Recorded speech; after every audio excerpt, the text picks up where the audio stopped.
Bismillahirrahmanirrahim. Assalamualaikum warahmatullahi wabarakatuh. Bertemu kembali dengan saya Aziza Musyida pada tutorial online manajemen risiko dan asuransi syariah yang ketiga. Pada pertemuan ketiga ini kita akan membahas manajemen risiko dan lembaga keuangan syariah. Ternyata di lembaga keuangan syariah, baik itu asuransi syariah dan perbankan syariah, itu terdapat yang namanya risiko.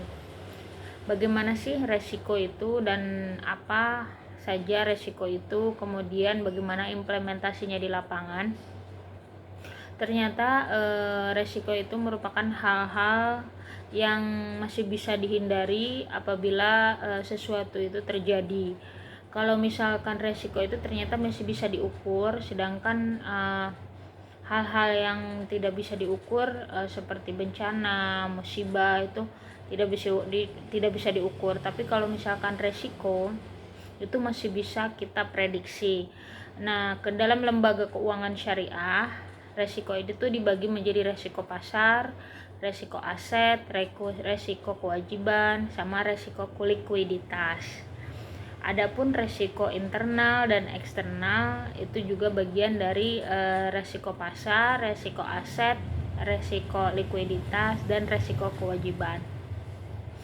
Kemudian empat macam resiko ini yang dibagi-bagi, yang harus utamanya empat besar utama resiko ini yang dibagi-bagi sumber akar masalahnya, yang menjadi sumber akar masalahnya.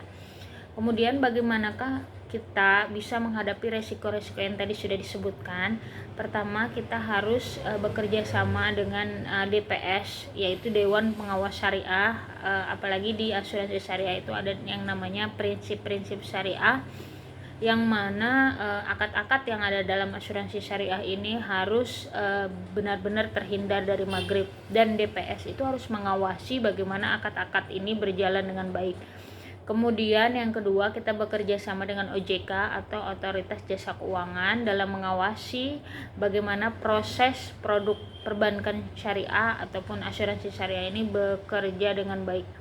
Kemudian yang ketiga, kita bekerja sama dengan pemerintah sebagai pembentuk kebijakan, dan yang keempat, kita bekerja sama dengan masyarakat. Untuk apa sih pentingnya manajemen risiko ini? Ternyata pentingnya manajemen risiko ini untuk transparansi publik. Jadi publik itu percaya terhadap perbankan, terpercaya terhadap asuransi syariah. Kemudian publik juga percaya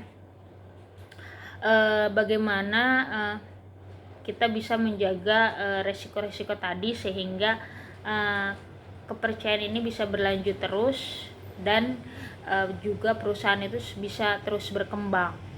Kemudian implementasi di lapangan itu tentu saja harus ada kerjasama antar stakeholder, baik itu perusahaan, kemudian pemerintah, pembuat kebijakan, dan masyarakat.